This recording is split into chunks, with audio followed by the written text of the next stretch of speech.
The idea that the king of Babylon referenced in Isaiah 14 is the devil, or Lucifer, has its roots in non-Jewish interpretations. The passage describes the downfall of the king of Babylon and uses imagery that has been falsely associated with the devil in later Christian theology. So this passage is not only about the king of Babylon, as implied by its author, but does serve as a metaphor for the fall of Lucifer, who is often false identified with Satan.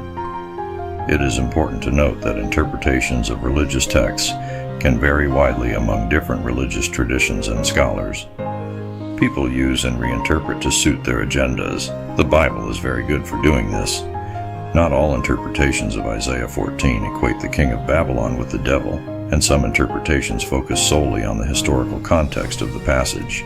The idea of Lucifer as the devil is more prominent in Christian theology, particularly in certain denominations, but may not be universally accepted across all religious traditions because it's false teachings, lying for Jesus, trying to make the verse a prophecy about Jesus when it was not. The Jews, who have had Isaiah for more than 2 millennia, never translated Isaiah 14:12 as Satan. Then comes the first English version of the Bible in the 16th century, and it gets interpreted as Satan. Actually, the word Lucifer was originally an adjective and not a name, which means shining one, or I think light bearer. Babylonian dynasty is what is directly referred to as the Shining One. There was no dynasty nor king named Lucifer. Actually, Lucifer is not even a proper name. In Isaiah 14:12, the original Hebrew word used is Halel, meaning, as we said, morning star or shining one.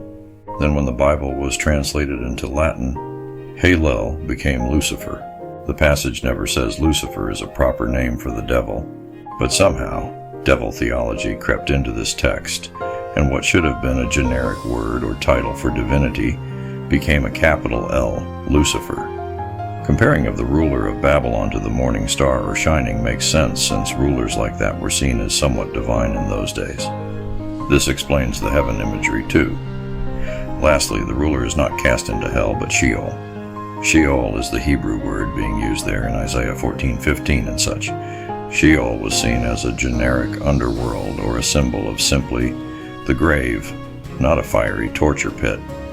Isaiah 14:9-10 and Isaiah 14:16 make it clear the polemic is talking of how the ruler finally died and is now among the dead spirits of Sheol, who also shared such a fate. Job 24:19-20 describes a similar idea. So Isaiah 14 is a polemic that is about the fate of the ruler of Babylon, Lucifer being a title for him, but not the devil. Now, many Christians believe that Isaiah 7:14 is a prophecy of the coming Messiah, Jesus, who will be born of a virgin. The Isaiah passage says, "Therefore the Lord himself will give you a sign. Behold, a virgin will be with child and bear a son, and she will call his name Immanuel." 7:14. In this case, the prophet Isaiah is addressing King Ahaz of Judah when he and Jerusalem were under attack by the kingdom of Israel and its ally. Their goal was to get King Ahaz to join them in an alliance that would unite to fight against the powerful Neo-Assyrian Empire. Nevertheless, Assyria would soon come to King Ahaz's assistance and destroy the kingdom of Israel and Syria. Before this, however, Isaiah promised Ahaz that God would destroy his enemies, and as a sign that what he said would come true, the prophet predicted that an Alma, the Hebrew word for a woman of childbearing age, would give birth to a child. The child's name would be Immanuel, which translates to God is with us, and that the threat from the enemy kings would be ended before the child grows up. This historical setting is important to consider.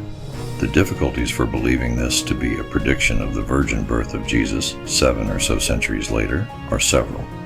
First, the word virgin is not mentioned in Isaiah 7:14, and Isaiah could have selected a more suitable word had he wanted to describe Immanuel's mother as a virgin. In that case, Betula would be a more common way to refer to a woman who has never had sexual relations with a man.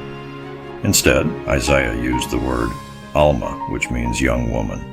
It is the female form of young man, and it therefore explains why a number of Christian Bible translations have since replaced the word virgin with young woman. And even though most evangelical Bibles still render Alma as virgin, they footnote it with young woman as an alternative. The issue is that Matthew's author drew his Isaiah 7:14 reference from the Septuagint, a Greek translation of the Hebrew Bible that began centuries before Jesus' birth. In the Septuagint, Isaiah predicted that a Parthenos, a virgin in Greek, would conceive a child. The trouble began when the Greek translators of the Greek Septuagint, LXX, translated Alma using the Greek word Parthenos, which by Matthew's time did mean virgin. Since Matthew used the Greek Bible, he would have understood the meaning to have been virgin, thus his reapplication of the prophecy to support the tradition of the virgin birth of Jesus.